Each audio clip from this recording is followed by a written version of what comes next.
अगर आप भी होटल और रेस्टोरेंट में खाना पसंद करते हैं, लेकिन खाने के बिल में सर्विस टैक्स और बाकी के टैक्सेस को देखकर सर पकड़ लेते हैं, तो आपके लिए यह खबर जानना बेहद ज़रूरी है।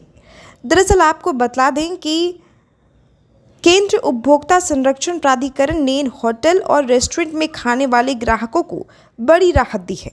होटल और रेस्टोरेंट अब ग्राहकों से खाने के बिल पर सर्विस टैक्स नहीं ले सकते। बतला दें कि होटल और रेस्टोरेंट या फिर ढाबा आप कहीं पर भी खाना खाएं, इन सभी जगहों पर आपको सर्विस टैक्स देने की ज़रूरत नहीं होगी, क्योंकि नए प्रावधानों के मुताबिक अब होटल, रेस्टोरेंट और ढाबा वाले खाने पीने के लिए सर्विस टैक्स नहीं ले सकते हैं।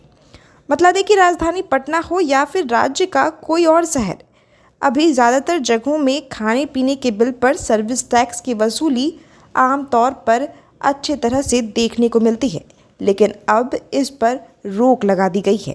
बतला दें कि उपभोक्ता मामले, खाद्य और सार्वजनिक मंत्रालय ने सभी राज्य सरकारों को इससे संबंधित दिशा निर्देश भेज दिए हैं। बता दें कि निर्देश के मुताबिक अब टिप देना ग्राहक की मर्जी पर निर्भर करेगा। ग्राहक चाहें तो सर्विस टैक्स दे सकते हैं, अन्यथा नहीं।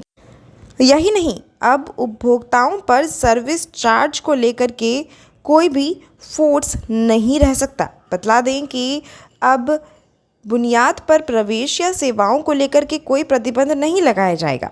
साथ ही सर्विस चार्ज को खाने के बिल के साथ जोड़कर और कुल बिल पर जीएसटी लगाकर जमा नहीं किया जा सकता, क्योंकि सर्विस टैक्स का बिल खाने के बिल के साथ जोड़ना गैर कानूनी है। अगर आपको इसके लेकर के शिकायत करनी हो तो आप टोल फ्री नंबर 1915 पर कॉल करके इस बात की शिकायत कर सकते हैं। साथ ही आपको बतला दें कि इस पूरे मामले को देखने के लिए डीएम को निर्देश दिए गए हैं और यह पूरा मामला अब डीएम के अंडर देखा जाएगा।